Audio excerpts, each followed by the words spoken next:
C'est parti, donc la douche est prête, première douche ce soir. Je vous avoue que j'ai été un peu bête sur le coup. J'ai oublié de me dire qu'en fait, le tube, je le fais descendre directement. En fait, là où j'étais bête sur ce point-là, c'est que là j'ai mis mon coude, j'ai pris mon tube d'en bas, chuit, je l'ai mis dedans direct. Et ce qui se passe, je suis en direct d'un saut. C'était une idée vraiment que je pouvais faire bien avant et j'étais bête. Bon ça, si on voit ça, c'est juste pour mettre de l'eau chaude en fait. Et tu prends, tu mets comme ça, voilà, directement. Et puis après, t'es tranquille. Ça sert juste pour distribuer l'eau bien correctement. Et puis c'est tout.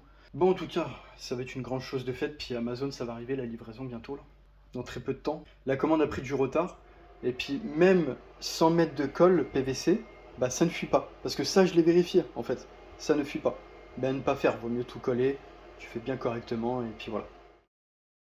On est en direct de l'installation solaire. Qu'est-ce que ça donne aujourd'hui? Autoconsommation encore. 2 kWh. L'eau chaude par contre là, un nouveau besoin aujourd'hui, du coup ce qui veut dire que l'eau chaude là, ça va pomper énormément, mais ça va être cool, que ça fasse mitigeur. Sinon en termes de température, je vis avec 25 degrés quoi. C'est terminé la passoire thermique, c'est moi-même la passoire thermique maintenant. Non c'est vrai, je vous avoue que il fait extrêmement chaud, je vis dans la chaleur totale en ce moment. Je sais pas, j'ai envie d'être enfermé dans la chaleur. J'ai tellement connu le froid que ça m'a traumatisé mec. Je te promets, c'est un truc de fou. Je préfère rester avec 24-25 degrés ici. Voilà, et c'est réel, hein, il fait vraiment, je pense qu'honnêtement, oui, il fait au moins 25 degrés. Et peut-être au soir, ça peut peut-être faire 23-24 degrés. T'es tellement traumatisé d'avoir vécu avec 8-10 degrés que tu veux plus t'échapper de la chaleur. Tu peux plus, c'est pas possible. Bon, sinon, bah, il n'y a plus de production, il n'y a plus rien de toute façon.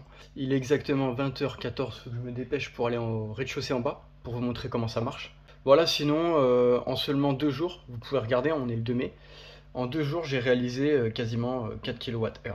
Donc, petit départ, hein, c'est rien du tout. Hein. Là, je serais déjà au moins 8 à 10. Hein. Si tous les panneaux étaient vraiment en plein sud, zéro obstacle, le stockage de batterie était vraiment au maximum, je peux te dire que je serais à 8-10 kWh déjà. Là, c'est rien du tout. C'est que je perds beaucoup d'énergie qui passe dans les nuages, dans le vent, quoi. Voilà. Mais c'est comme ça, c'est tout à fait normal. Merci l'autoconsommation. Voilà comment ça se passe. Donc là, c'était la caisse à outils, mais qui servait de marche. Directement, en fait, je mettais mon pied. Et du coup, au-dessus, directement, j'avais accès, en fait, directement dessus. Donc voilà, c'est une petite marche. Du coup, en fait, il y a une petite distance, hein, comme on peut voir. Là, j'ai mon doigt. Du coup, ça fait comme ça. Hop, voilà. Donc voilà, ensuite, ça part d'ici. Et ça coule, ça vient ici. Donc voilà, je fais en sorte que ça ne vienne pas sur le mur, tout ça. Je vise bien. J'avais que ce seau là, donc je me débrouille avec ça. Je pense qu'on peut stocker quand même assez de litres de quantité. Il n'y a pas de souci. Donc voilà comment ça marche. Prochainement, c'est surtout que ça sera direction ici, là, dans le lavabo.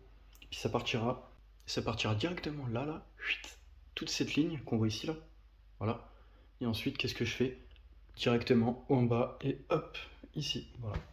Et après, ça part, je sais pas, soit au milieu ou soit à droite à gauche, je m'en fous. Mais tant que c'est proche de l'évacuation, c'est bon. C'est nickel.